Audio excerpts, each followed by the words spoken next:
வணக்கம். SK product. இன்றைக்கி என்ன செய்ய போகிறோம்னா சப்பாத்தி குருமா. அதுக்கு தேவையானது என்னென்னு பார்க்கலாமா? அவிச்ச கொண்டைக்கடலையும் பெரிய பட்டாணியும், அப்புறம் உருளைக்கிழங்க வச்சு பிசைஞ்சு வச்சுருக்கேன். இது தாளிப்புக்குள்ள ஜாமான். எல்லாத்தையும் ரெடி பண்ணியாச்சு. இப்போ எப்படி தாளிக்கலான்னு பார்க்கலாமா?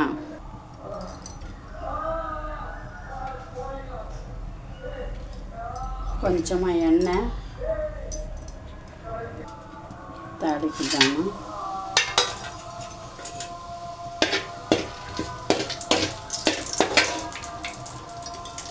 அப்புறம் இஞ்சி பூண்டு நறுக்கி வச்சுருக்கேன், நல்லா இடித்து வச்சுருக்கேன். இது கூட 3 பச்சை மிளகாய்,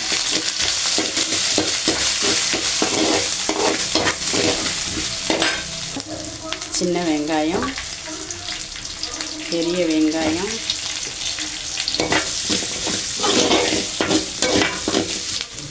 தக்காளி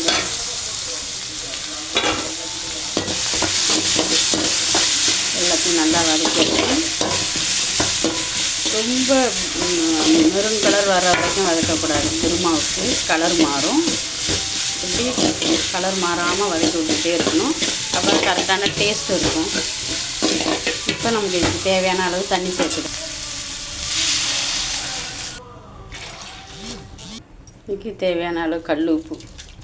எப்போதும் நம்ம குழம்புக்கெல்லாம் கல் உப்பு பயன்படுத்துகிறது தான் நல்லது உடம்புக்கு. இப்போ இது கொதிக்கட்டும். மசாலாவை சேர்த்து மஞ்சத்தூள் சேர்த்துக்கலாம். நல்லா கொதிக்க ஆரம்பிச்சிட்டு இந்த அளவுக்கு மிளகாத்தூள் போட்டால் போதும். 3 பச்சை மிளகாய் போட்டிருக்கோம். குருமா ரொம்ப காரமாக இருக்கும்ல, அதனால தான்.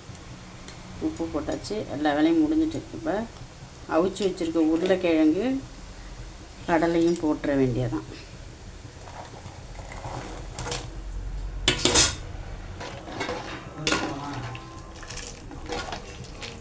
நல்லா கொதிக்க விட்டு இறக்கணும். ரெடியாகுது. இன்னும் ஒரு 5 நிமிஷத்தில் நல்ல ஒரு அருமையான சப்பாத்தி குருமா நமக்கு ரெடி ஆகிடும். ஓகேவா? வச்சுட்டு கருவேப்பிலை, புதினா, மல்லி,